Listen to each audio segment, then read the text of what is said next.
some obstacles you faced in your life that resonate with you? Um, Definitely kidney failure. I was first diagnosed when I was around 10.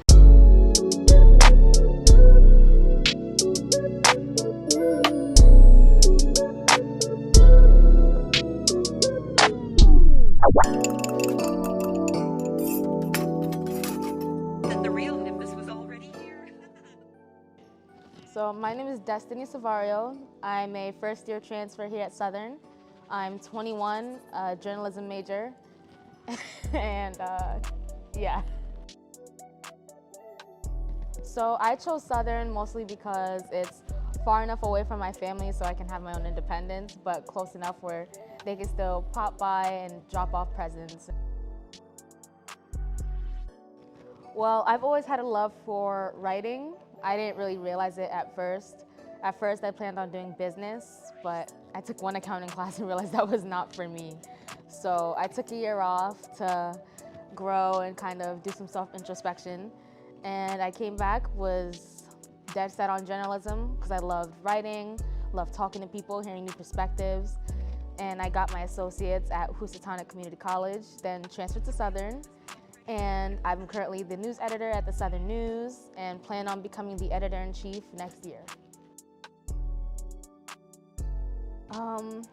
Definitely kidney failure. I was first diagnosed when I was around 10, maybe 9. For a while, they didn't know what was wrong with me, kept saying acid reflux, just kept throwing up, passing out around the house. And then I went to a holistic place, and last thing I remember before I passed out was that the doctor had said I was lucky to be alive right now. Woke up in the ICU. After that, it was honestly kind of a blur, mostly because the hospital I went to in Georgia was just amazing. It was a lot of fun. So I hardly have much, I guess, trauma when it comes to being like a sick kid. I had my transplant December 26, 2012. And sadly that, due to me not taking care of it as a child, it did end up failing in 2019. But so I was on dialysis again for 4 more years. But I actually got a transplant about 3 months ago, so I'm currently 100 days in, definitely going strong. It's been definitely a blessing. Honestly, I didn't let it stop me. When I was on dialysis, I was going from 5:30 a.m. to 10:30 a.m. So I would get it out of the way in the day, only 3 times a week. Then I would go to my classes like normal, go to work. It was something that I just had to learn to adapt and adjust to.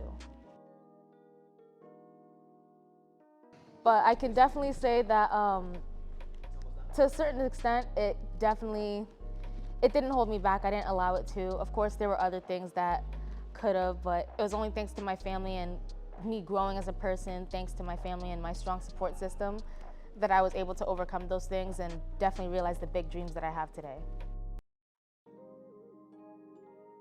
For the people out there, I don't have anything to say. I don't think advice for me to give is worth anything. No one's perfect, so I can't give advice because everyone has different, upbringings and obstacles that face them. No one life experience is the same, but all I can say is that if you put your mind to it, you can do it. I mean, I think that's the best thing to say.